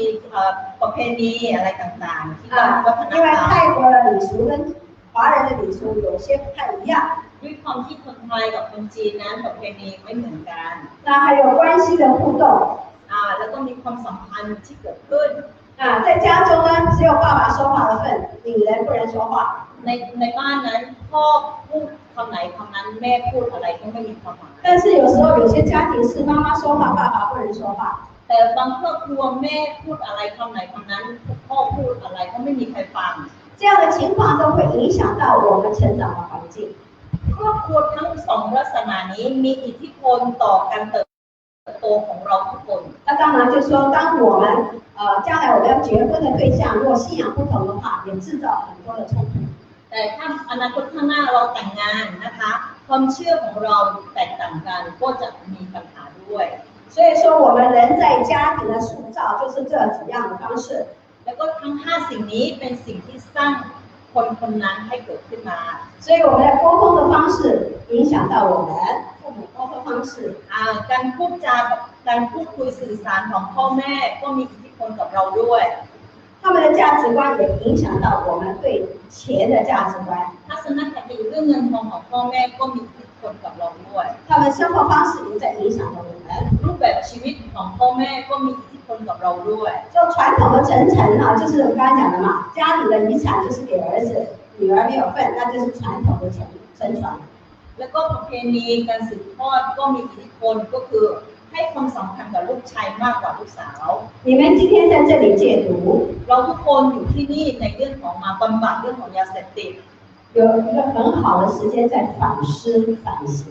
ใช้เวลาที่มีอยู่นี้ทบทวนนะคะแล้วก็ให้ควรให้ดีๆ好这里就是对排行对自我的影响สิ่งนี้คือกำลังพูดถึงอิทธิพลที่มีต่อตัวเรา在座的谁是老大จะถามว่าในที่นี้ใครเป็นลูกคนโตยกมือลูกคนโตนะคะ中间的呢แล้วคนรองล่ะคนกลางใครเป็นคนกลางมาก你问2个老幺的呢คนเล็กล่ะคนเล็ก老幺的4 คน好啦这些形容你们觉得同意吗รับได้ไหมกับการเปรียบเทียบ ข้างบนนี้老大很有自律，完美主义，自我期许高，成就高。เขาบอกว่าลักษณะของคนที่เกิดคนแรกคนโตนะก็จะเป็นคนที่มีระเบียบวินัยนะคะแล้วก็ชอบความเพอร์เฟกต์นะคะแล้วก็มีความคาดหวังสูงแล้วก็มีความสำเร็จสูง同意吗，老大？มันเห็นด้วยไหมเห็นด้วยไหม中间的人怎么样？แล้วคนกลางล่ะ很在意别人看法，สนใจกันเขาเรียกว่ามุมมองจากคนอื่นที่มองตัวเอง愿意接受新的事物，แล้วก็เขาเรียกว่าอะไรยินดีเรียนรู้สิ่งใหม่随和有弹性。แล้วก็เป็นคนที่ยืดหยุ่นแล้วก็ยอมรับสิ่งใหม่ได้ง่าย我们早上的那个童工说แล้วก็พี่น้องนะคะก็คือผู้ร่วมงานที่อยู่ที่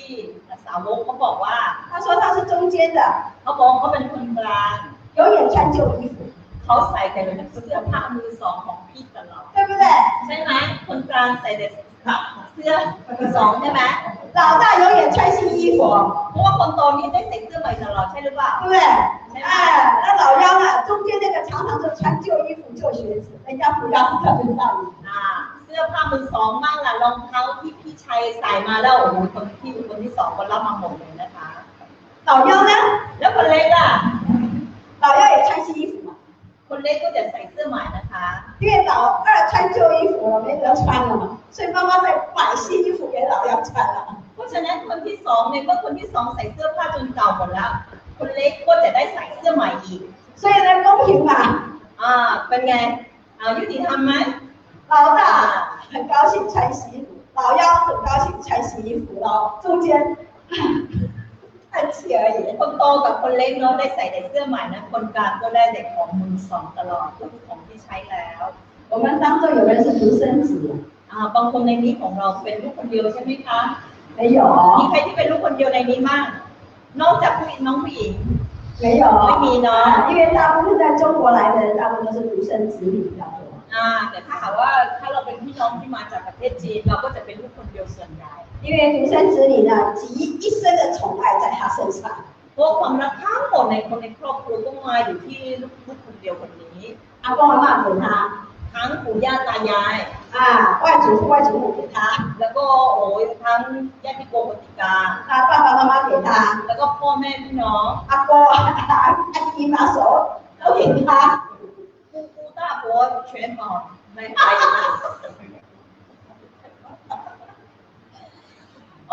ลุงป้านะก็ให้หมดเลย好你看哈我就要讲我们家了我们家有3代人了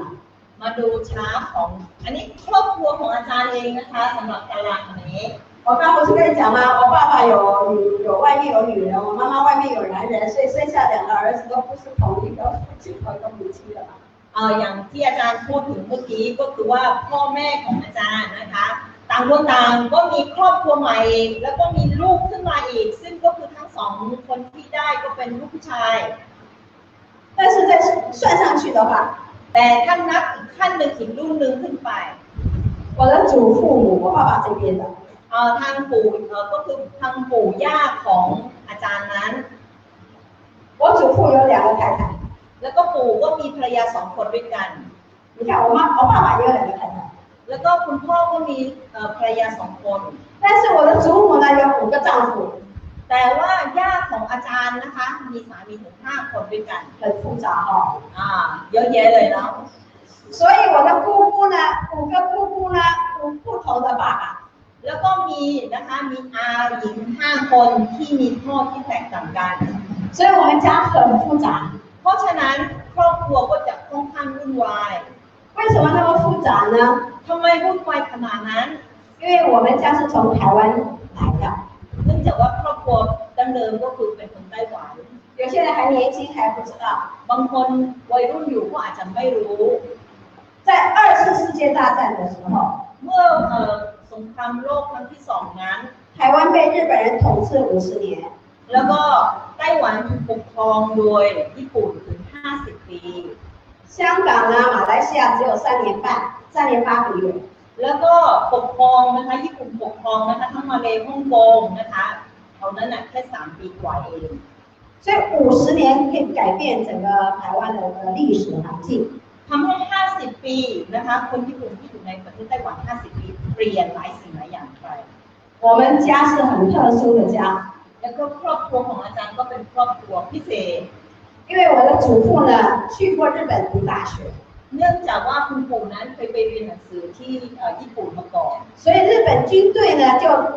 招他做海军的翻译官，ก็เลยให้คุณปู่นั้นเป็นล่ามในทหารเรือ他就常常到印尼去，แล้วก็ปู่ก็มีโอกาสไปอินโดนีเซีย所以我祖父就到印尼娶了老婆回来，第二太太。แล้วก็ปู่ก็ไปมีภรรยาคนที่2มาจากอินโดนีเซีย那我祖母呢？因为我祖父不在家，แต่สำหรับคุณย่านั้นเนื่องจากว่าปู่ไม่อยู่日本人说你长得不错，你去带10来个的17、18岁女孩子到缅甸去。แล้วก็บอกกับย่าของอาจารย์ว่าให้ไปหาเด็กผู้หญิงประมาณ16 17 18เนี่ยประมาณหลาย10 คนเนี่ยแล้วก็ให้ย่าของอาจารย์พาไปที่ประเทศพม่า做什么？ไปทำอะไรรู้ไหมคะ做日本军队的慰安妇。ไปเป็นนะคะผู้หญิงเขาเรียกว่าอะไรบรรเทาความพ่ายของทหารญี่ปุ่นในประเทศพม่า我的大伯แล้วก็ลุงของอาจารย์被派到菲律宾做炮兵，แล้วก็ส่งลุงไปที่ฟิลิปปินส์ไปเป็นทหารปืนใหญ่我有3个姑姑，แล้วก็มีอา3 คน被派到日本俱乐部、日本军官俱乐部陪酒。แล้วก็อาทั้ง3 คนนี้ต้องไปสโมสรของคนญี่ปุ่นเพื่อที่จะไปเป็นเรียกว่าอะไรเป็นพาร์ทเนอร์ไปบริการในเรื่องของการดื่มดริงก์所以你看，我们家我爸爸的兄弟姐妹，我祖父4分5裂。สิ่งนี้กำลังจะบอกว่าสภาพครอบครัวแบบนี้ทำให้ครอบครัวแตกสลายค่ะ所以我的大伯、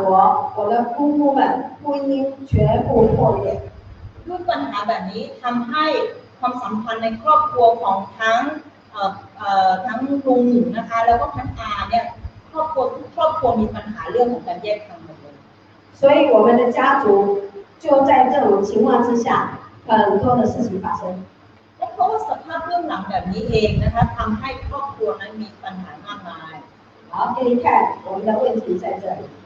ก็จะให้ดูว่าปัญหาต่างๆที่มีอะไรบ้าง我们家有人酗酒，酒精中毒。แล้วก็ในบ้านของอาจารย์ก็จะมีคนที่ติดเหล้าอย่างหนักแล้วก็เป็นแอลกอฮอลิซึมด้วย还有婚外情、性问题、性泛滥。แล้วก็มีปัญหาในเรื่องของมีความสัมพันธ์นอกสมรสก็คือการมีชู้แล้วก็การเล่นชู้还有赌博，แล้วก็การเล่นพนัน我妈妈是开赌庄的啊。แล้วก็แม่ของอาจารย์ก็เป็นเรียกว่าอะไรตั้งบอร์ดเองด้วย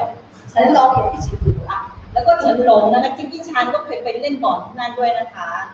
那后来我们的家族个个都离婚了。แล้วก็ทุกคนนะคะครอบครัวแต่ละคนก็แตกหมดเลยแยกทางกันหมดเลย那经营生意失败，แล้วก็การทำธุรกิจก็ล้มเหลวหมดเลย我妈妈很会做生意，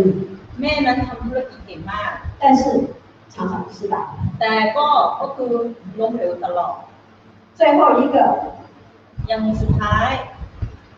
我们家有人被杀，แล้วก็ในครอบครัว受杀案。ในครอบครัวมีคนที่ถูกแทงตาย那是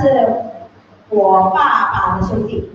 คนนั้นเป็นน้องชายของพ่อ但是不同妈妈。แต่ว่าคนละแม่กัน他是因为跟人家争风吃醋，被对方一刀刺死。เนื่องจากว่าไปเล่นชู้กับคนที่เขามีสามีแล้วมีแฟน当时他死掉，被放在太平间。ขณะที่เขาแทงตายแล้วก็เอาไว้ที่เก็บศพเนี่ย我爸爸不去看，พ่อนั้นไม่ได้ไปดู叫我去，แต่ให้อาจารย์ไปหาไปดู我那时候差不多17、18岁，เวลานั้นอาจารย์อายุ17-18很惨，เป็นเรื่องที่น่าเศร้ามาก我只能在那里祷告。สิ่งที่อาจารย์ทำได้ก็คือยืนอธิษฐานอยู่ที่นั่น求主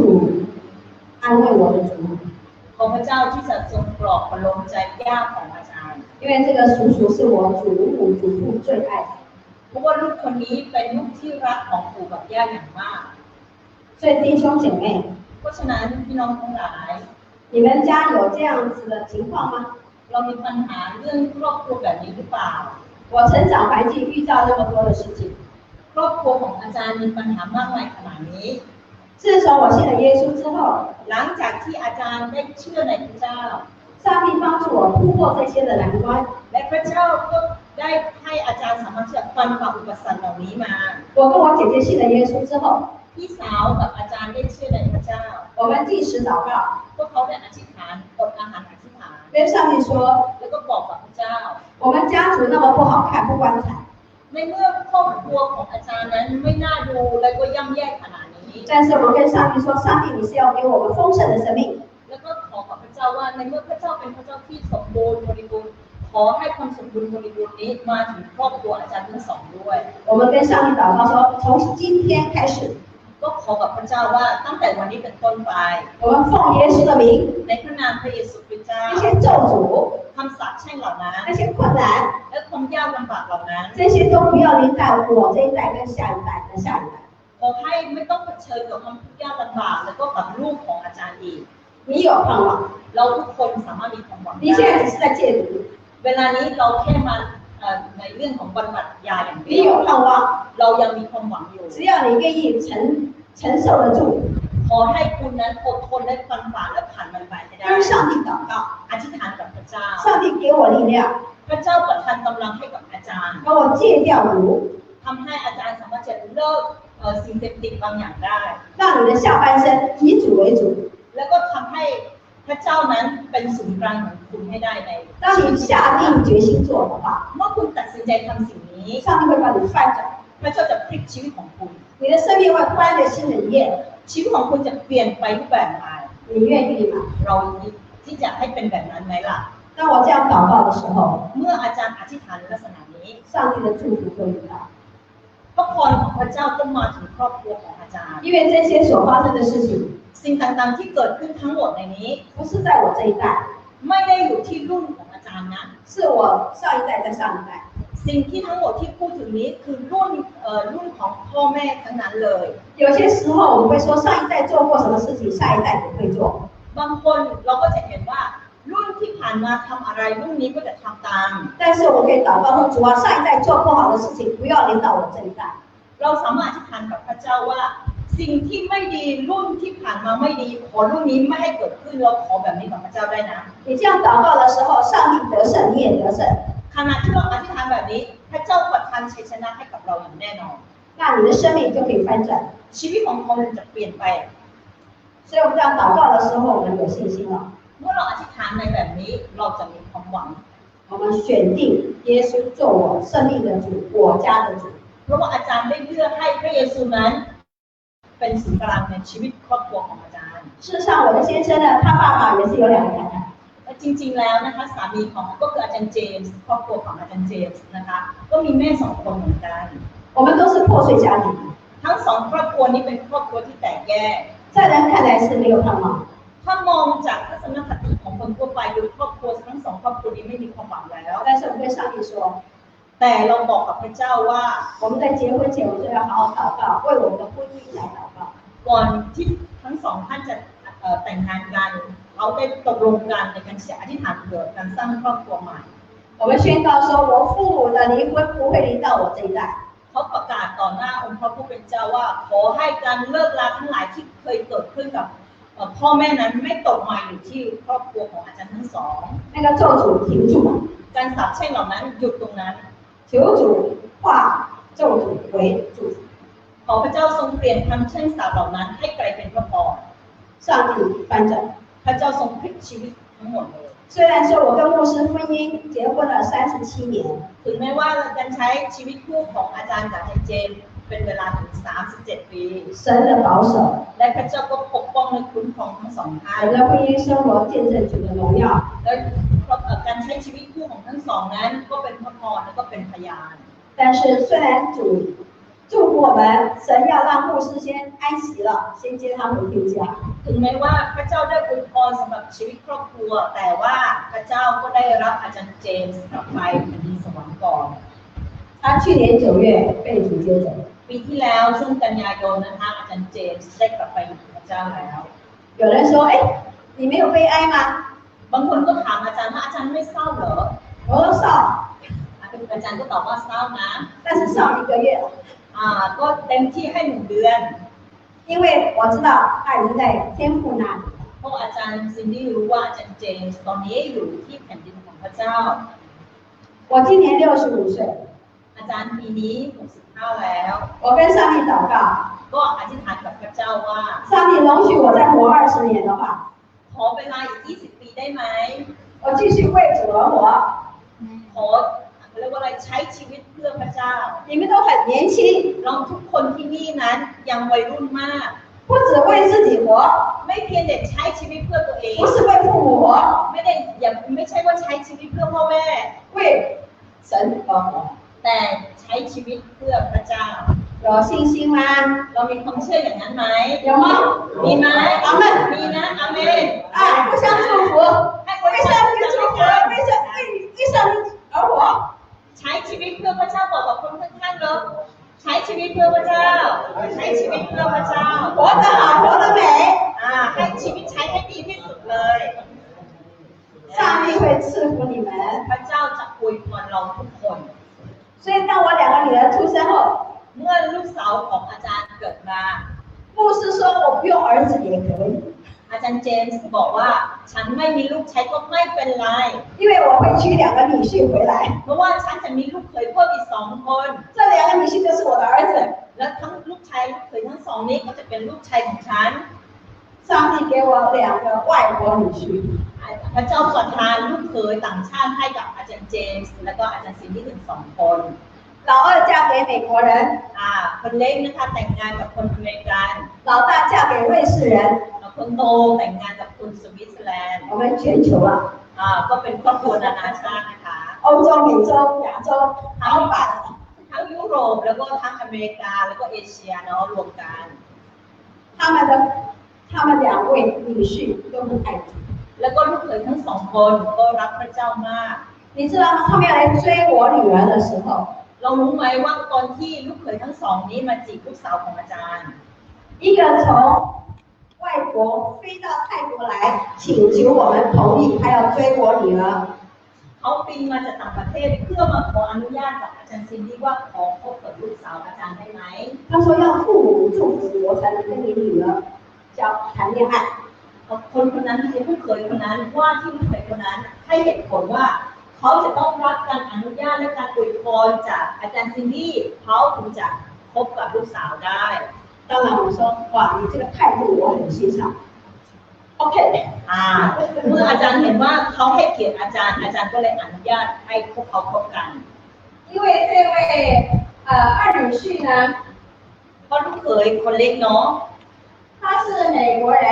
เขาเป็นคนอเมริกัน 然后呢，他的爸爸呢跟妈妈呢是宣教士， แล้วก็พ่อแม่ของลูกเขยคนเล็กนะ ก็เป็นมิชชันนารีด้วย 他教他的孩子要尊重对方的父母。 แล้วเขาก็สอนให้ลูกของเขาให้เกียรติพ่อแม่ของฝ่ายหญิง 那我大女婿， แล้วก็สำหรับลูกเขยคนโต 他是瑞士的时候， เขาอยู่ที่สวิตเซอร์แลนด์ 那我女儿到瑞士是读她的研究所。 แล้วก็ลูกสาวของอาจารย์ก็ไปเรียนที่สวิต 她读完之后，我们去参加毕业典礼。 เมื่อเขาเรียนจบแล้วก็ไปร่วมงานสำเร็จการศึกษา 他们在教会认识。 เขารู้จักกันที่โบสถ์ 那我这个女婿呢，知道我们来了， แล้วก็ว่าที่ลูกเขยในเวลานั้นรู้ว่าอาจารย์ซินดี้กับอาจารย์เจมส์ไป 我们吃饭的时候， ตอนที่กำลังกินข้าวอยู่ 他也说，叔叔阿姨， ก็เลยบอกว่าคุณอาทั้งสอง 我想追你的女儿。 ผมอยากจะจีบลูกสาวของคุณของคุณอาอนุญาตผมได้ไหม 我们感谢主， อาจารย์ขอบคุณพระเจ้า 你们都是男生啊， เราทุกคนในนี้ 你们追女朋友有的时候，有去跟他对方的父母说我要追他， เวลาที่เราจะจีบลูกสาวบ้านไหนเราต้องไปขออนุญาตจากพ่อแม่เขาด้วยนะคะ 有没有？ มีไหม 有没有？有，我说有。这样子呢，才会见证上帝的荣耀。 อย่างนี้ถึงจะเป็นการถวายเกียรติพระเจ้า 我跟女婿呢，他要追我女儿，然后呢约会的时候， ตอนที่ลูกเขยนะจีบลูกสาวของอาจารย์ แล้วก็เขากำลังจะนัดกันไปเที่ยว 他但是他们约会的时候，我的女婿呢会先打电话给他的同伴。 แล้วก็ลูกเขยนะคะก็จะโทรไปหาเพื่อนของเขา 他说我现在在约会，你为我祷告，保守我们不要有任何意外发生。 ก็ให้อธิษฐานเผื่อว่าอย่างไรให้อธิษฐานเผื่อว่าอธิษฐานเผื่อเรานะเวลานี้เราไปเที่ยวด้วยกันขอให้ไม่มีเรื่องอะไรที่นอกเหนือจากความสัมพันธ์ที่เป็นการให้เกียรติกัน就是表示说，男女朋友现在社会很乱，很多男女朋友交往就先有性行为。 เพราะสังคมทุกวันนี้เป็นยังไงคะยังไม่ทันไรก็หลับนอนด้วยกันแล้ว 所以他就祷告说，保守我们不要落入撒旦的作为。 ปกป้องพวกเราที่จะไม่เข้าสู่วงวนของการทดลองจากเพศสัมพันธ์ 所以他那个朋友也是这样，去约会的时候也打电话给我女婿说，你为我们祷告，彼此守望。 เพราะฉะนั้นเวลาที่เพื่อนคนนั้นจะไปเดทกันกับแฟนเขาจะโทรมาให้ลูกเขยอธิษฐานเพื่อไม่ให้เหตุการณ์เหล่านี้เกิดขึ้นด้วยเช่นเดียวกัน 因为我们当中都是弟兄，我会讲这个弟兄的故事。 ทำไมต้องพูดเน้นเรื่องนี้เพราะเราในหน้าที่นี้ผู้ชายเป็นส่วนใหญ่ 这个做女儿的妈妈的心情， อันนี้เป็นความรู้สึกของคนที่เป็นแม่คน 让父母来祝福你们的婚姻。 ขอให้พ่อแม่ที่จะอวยพรสำหรับชีวิตคู่ของเรา 好，这两句话，神的话送给大家。 แล้วก็อยากจะมอบสองคำนี้ให้กับพวกเราทุกคนที่นี่ 在加拉太书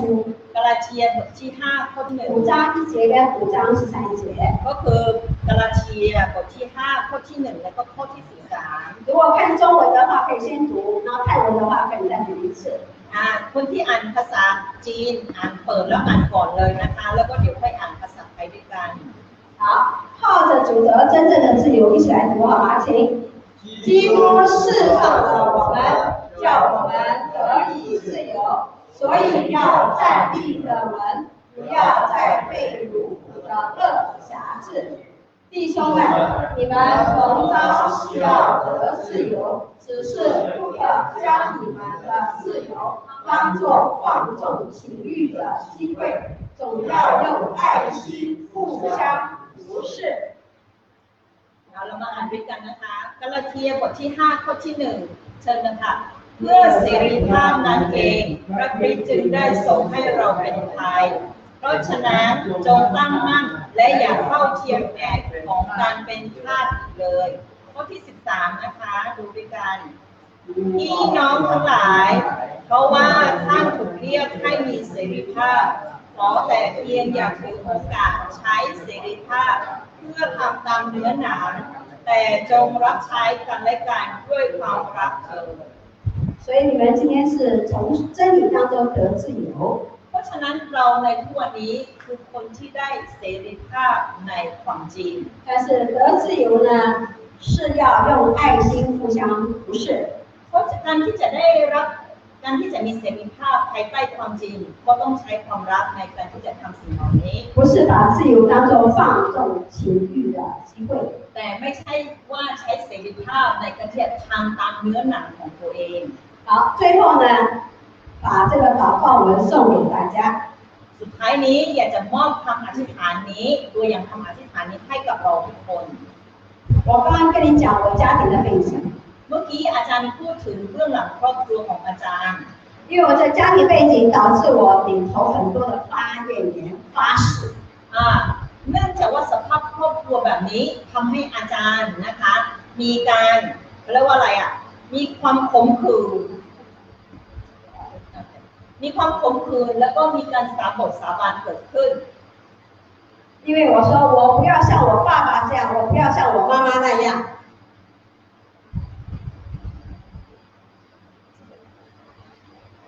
ในใจก็คือเคยสาบานว่าขอให้ลูกไม่เป็นเหมือนอย่างพ่อกับแม่ของลูกเอง 因为我妈妈做生意会失败，她赌博赌得很厉害，她喝酒，她这个那样，不要。 เพราะว่าแม่ของอาจารย์นั้นทั้งเล่นการพนันทั้งทำธุรกิจล้มเหลวแล้วก็การทุกอย่างเลยไม่อยากเป็นเหมือนแม่ 但是呢，我信了主之后，上帝说不是这样的祷告。 แต่หลังจากที่อาจารย์ได้เชื่อพระเจ้าแล้วพระเจ้าบอกว่าไม่ควรที่จะขอแบบนี้ 那我爸爸呢，他也是很喜欢玩女人呐、 แล้วก็เนื่องจากว่าพ่อนั้นมีผู้หญิงเยอะ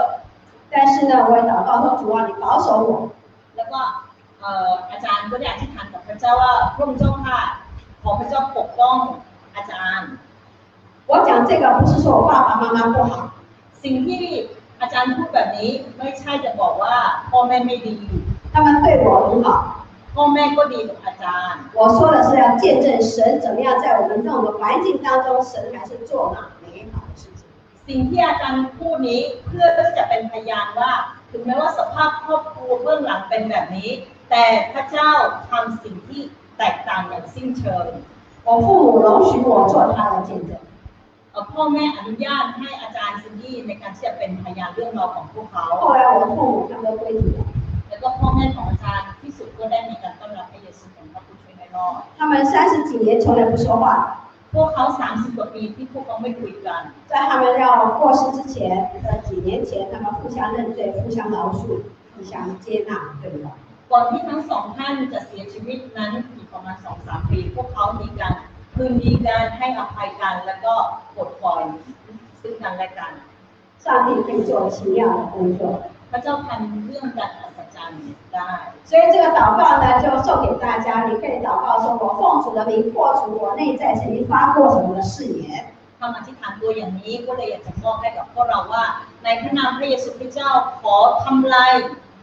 บางสิ่งบางอย่างที่เคยสาบานไว้ 所以我奉主的名宣告，我已经从当中得了释放。 ในพระนามพระเยซูคริสต์เจ้าขอได้รับการปลดปล่อยจากสิ่งเหล่านั้น 成为神的儿女， ได้กลายเป็นบุตรของพระเจ้า 感谢神让我从这个自己祷告的不对的方向，那内在的誓言要完全的得医治，恢复跟神的关系。 ขอบคุณพระเจ้าที่ปลดปล่อยลูกจากคำสาบานต่างๆเหล่านั้น ได้รื้อฟื้นความสัมพันธ์ที่ดีกับองค์พระผู้เป็นเจ้า 感谢主，相信他医治了你， ขอบคุณพระเจ้าที่พระองค์เจ้าทรงรักษา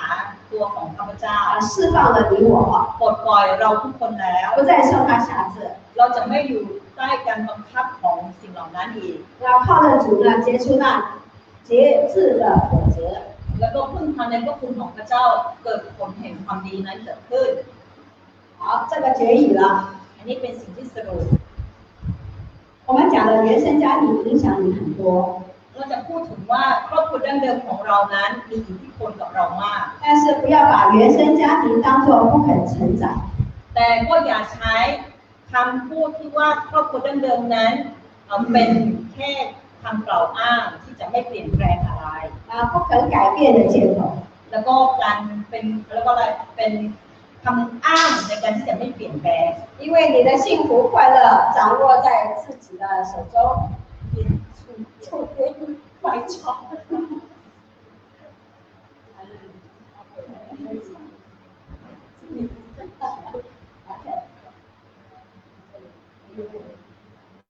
เพราะว่าความสุขของคุณเองอยู่ในกำมือของคุณ 过去的原生家庭中发生的一些事情， แล้วก็สิ่งต่างๆที่เคยเกิดขึ้นในครอบครัวดั้งเดิมของคุณนั้น 可能你不需要负责任， คุณไม่จำเป็นที่จะต้องไปรับผิดชอบมัน 但是从今天开始， แต่สิ่งสำคัญคือวันนี้ 你所做的每一个选择 การตัดสินใจและการเลือกของคุณทุกอย่างนั้น 都要自己负责任。 คุณต้องรับผิดชอบเอง 所以记得，你现在是你的子女的原生家庭。 ขอให้คุณจำไว้ว่าวันนี้คุณจะเป็นครอบครัวดั้งเดิมของลูกของคุณในอนาคต 如果你现在已经离婚了，你已经做父亲了，你现在在塑造他的原生家庭。 ถ้าหากว่าวันนี้คุณมีครอบครัวแล้ว คุณก็คือผู้ที่สร้าง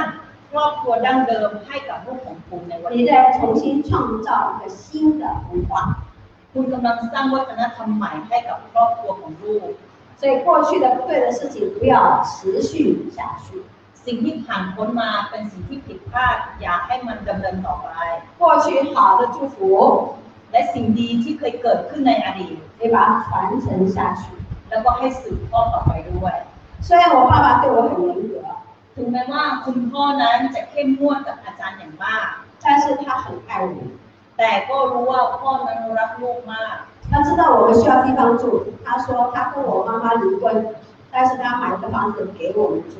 แล้วก็พ่อรู้ว่าต้องลูกทั้งสองต้องมีที่พัก ถึงแม้ว่าเขาอยากขาดกับคุณแม่นะคะ พ่อก็ยัง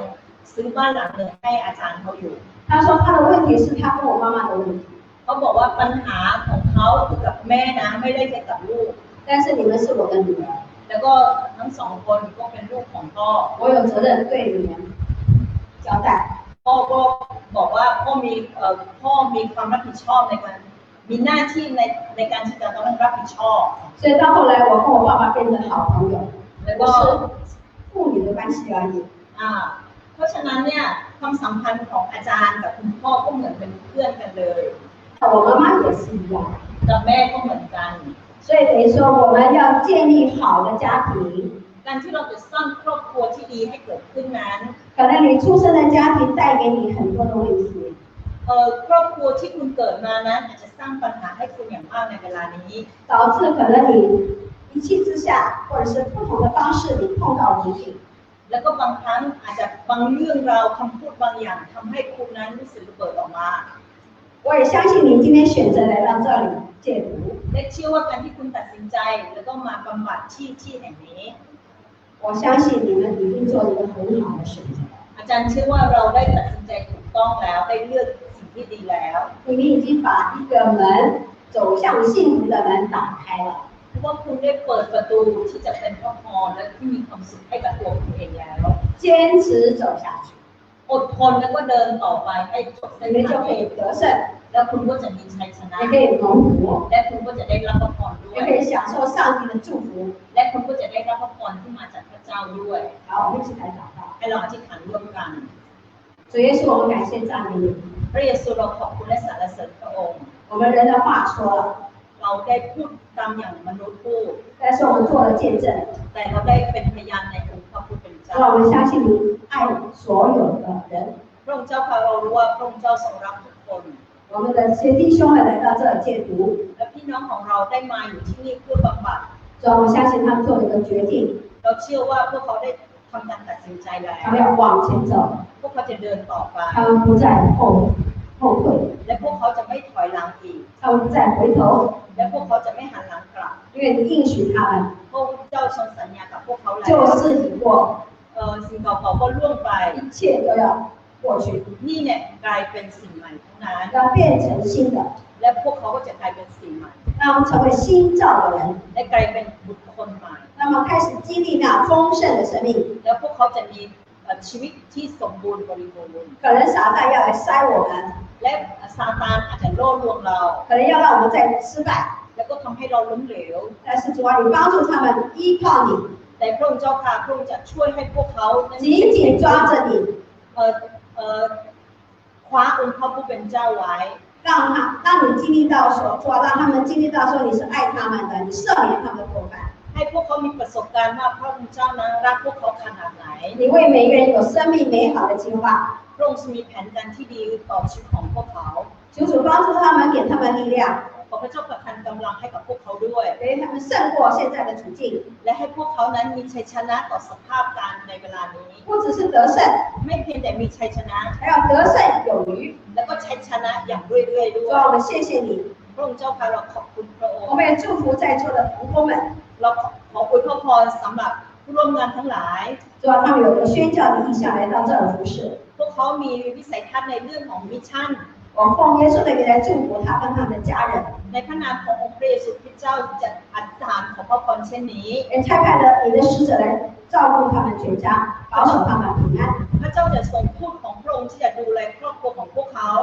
主啊，我们感谢你，有很多的弟兄姐妹、海外弟兄姐妹为晨曦会来奉献来支持。 พระองค์เจ้าค่ะเราขอบคุณพระองค์ที่มีพี่น้องอีกมากมายที่ได้ถวายทั้งทรัพย์แล้วก็เงินแล้วก็สิ่งต่างๆสำหรับช่วยเหลือสำหรับศูนย์เบิกอรุณ 这都是上帝的祝福， สิ่งเหล่านี้เป็นพระพรทั้งสิ้น 让我们弟兄姐妹在这里感受上帝的大爱， ขณะที่เราได้เห็นถึงความรักยิ่งใหญ่ของพระองค์ 让他们生命要为你而活， และชีวิตของพวกเขาจะอยู่เพื่อพระองค์ 要活得更好， และพวกเขาจะใช้ชีวิตอย่างดีมากยิ่งขึ้น 而 ด้วย 活得有盼望。 แล้วก็มีความหวังด้วย 我们感谢赞美你， เราขอบคุณและสรรเสริญพระอง 因为 ค์ 你赐给我们有信、有望、有爱。 เพราะพระองค์ทรงประทานความเชื่อความหวังและความรักให้กับเรา 因为耶稣是道路、真理、生命。 และพระเยซูทรงเป็นความจริงชีวิตและนิรันดร์การ 我们感谢你， เราขอบคุณและสรรเสริญ 你的圣灵常常在这里工作。พระวิญญาณบริสุทธิ์ของพระองค์ทรงเคลื่อนไหวอยู่ท่ามกลางเราที่นี่赐福给我们在戒毒的弟兄们，อวยพรให้กับพี่น้องที่กำลังอยู่ในเวลาปันป่านี้让他们坚忍到底， และให้พวกเขาอดทนจนถึงที่สุด让必然成就。และให้พวกเขานั้นได้รับความรอด感谢主，ขอบคุณพระองค์奉耶稣的祷告，ในพระนามพระเยซูคริสต์เจ้า阿门。好，以上祝福大家。ขอพระเจ้าอวยพรทุกคนนะคะ